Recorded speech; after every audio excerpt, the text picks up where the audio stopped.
Before the name United States ever existed, before the first European ship touched its shores, this vast land was already alive, full of stories, spirits, and civilizations that had thrived for thousands of years.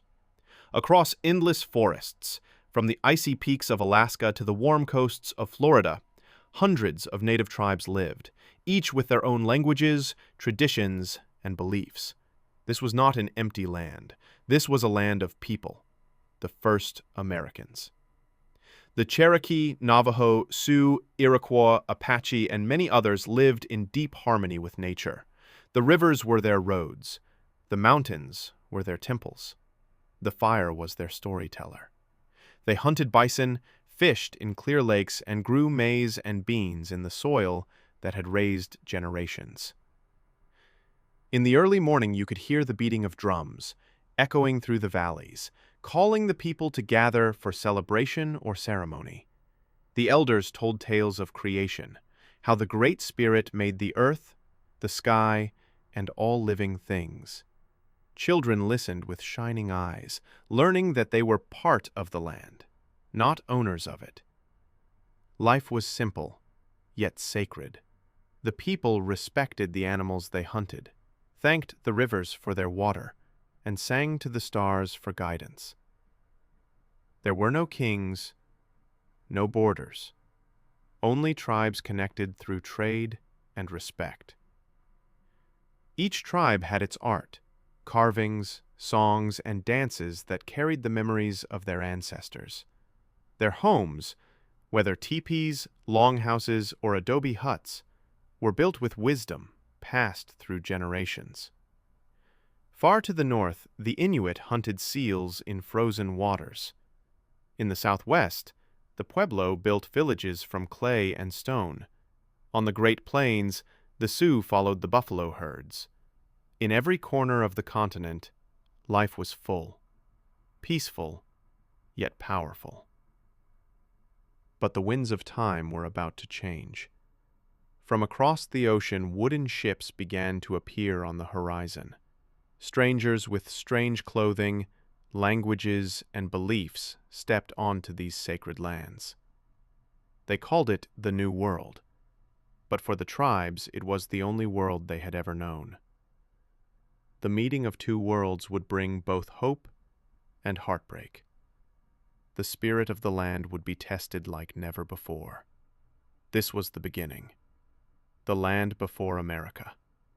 A place where nature spoke, people listened, and every sunrise carried a story older than history itself.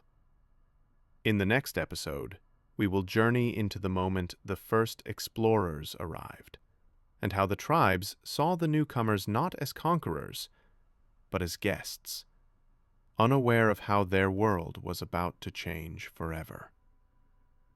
Their homes were built from what nature gave: teepees from buffalo hides, longhouses from wood and bark, adobe dwellings shaped by the desert sun.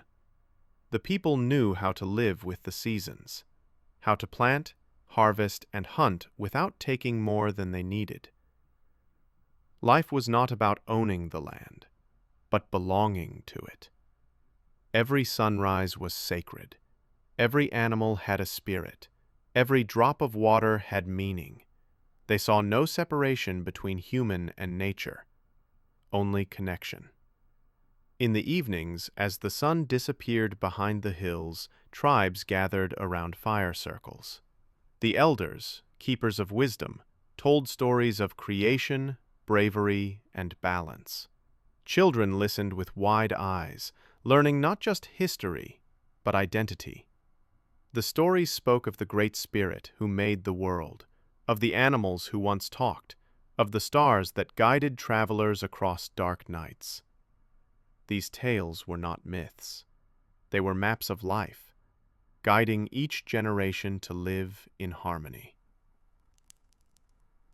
The land itself was a living book, written not with ink, but with footsteps, symbols, songs, and memories.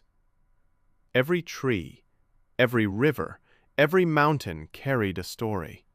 Some tribes painted their history on rocks, Others carved it into totems. Some sang it through chants passed from parent to child. Trade connected the tribes long before any outsiders arrived.